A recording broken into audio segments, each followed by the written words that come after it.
¿Te gustaría saber cómo las heridas de la infancia influyen en tus relaciones y cómo poder identificarlas antes de que sea demasiado tarde? Si es así, entonces quédate hasta el final del video y lograrás identificar estas heridas y saber qué tanto han afectado en tu relación. Hola, ¿qué tal? Yo soy Miosotis García y te doy la bienvenida a mi canal, un espacio donde podrás autoconocerte y conectar con tu interior.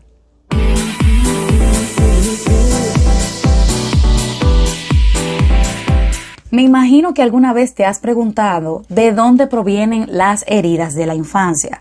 Pues como su nombre lo dice, las heridas de la infancia provienen de nuestra niñez. Provienen de situaciones traumáticas o de momentos que fueron bastante dolorosos para nosotros en esa etapa de nuestra niñez, los cuales se quedaron en nuestro interior y continúan afectándonos hasta el día de hoy. Entonces, ¿cómo puedes identificar si alguno de estos momentos se quedaron en ti y te afectaron tanto en ese momento de tu infancia como aún lo está haciendo en tu adultez? Entonces, presta mucha atención porque las heridas de la infancia se pueden ver de las siguientes maneras. Apego emocional hacia las personas. Esto sucede cuando eres bastante apegada a las personas de tu entorno, tanto tus parejas como familiares y amigos. Te cuesta despegarte de estas personas, al igual de que te cuesta perder su amistad o perder la relación de esa persona. 2. Dependencia en las relaciones. Así como su nombre lo dice, eres una persona codependiente en tus relaciones de pareja. Te cuesta decidir y tomar decisiones por ti misma siempre y cuando no tengas la aprobación o autorización de la pareja con la que te encuentres en ese momento. 3. Temor al compromiso. Temes comprometerte en cualquier relación en la que estés por este miedo que te genera el compromiso y el estar con alguien por largos periodos de tiempo. 4. Autorrechazo. Es cuando te rechazas a ti misma en todas las formas y sentidos posibles. No te gusta tu cuerpo, no te gusta la ropa que eliges, no te gusta de la forma en cómo actúas, te rechazas una y otra vez. Y esto es porque sufres de ese autorrechazo hacia ti misma. 5. Sientes la necesidad de defender a los demás todo el tiempo. Esto ocurre porque no te gustan las injusticias, porque eres una persona que te gusta lo justo y no te importa si tienes que arriesgarte por la otra persona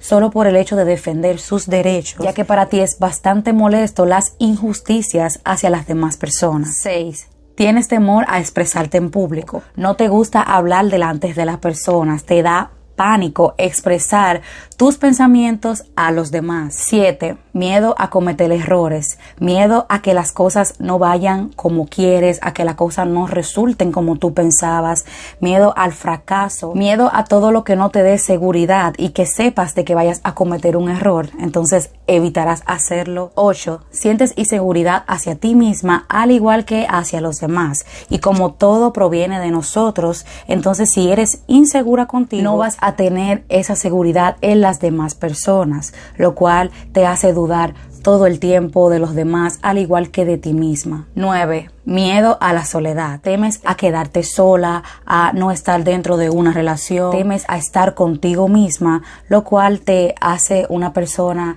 que se retiene en situaciones o lugares solo por el temor de quedarte en la soledad. 10. Temor al abandono. El temor al abandono ocurre cuando tienes miedo de que la otra persona te abandone, ya si estás con una persona dentro de una relación, haces cualquier cosa para que esto no ocurra, te vuelves sumisa en la relación, al igual también que en relaciones de amistades, temes a que tus amistades ya no quieran compartir contigo, ni quieran salir contigo, entonces siempre tienes este temor presente en tu vida, lo cual te hace quedarte en relaciones disfuncionales y con amistades que quizás no son convenientes para ti, y todo es por el miedo al abandono. Antes de finalizar, me gustaría compartirte acerca de mi libro Miedo a la Soledad, que trata acerca de la importancia que tiene nuestra infancia para poder relacionarnos en nuestra adultez. En mi libro podrás encontrar herramientas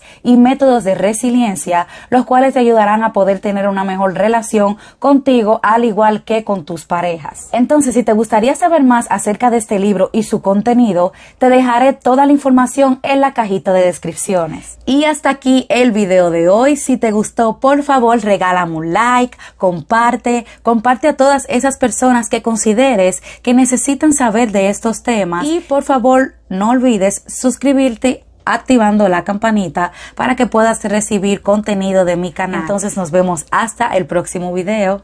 Chao.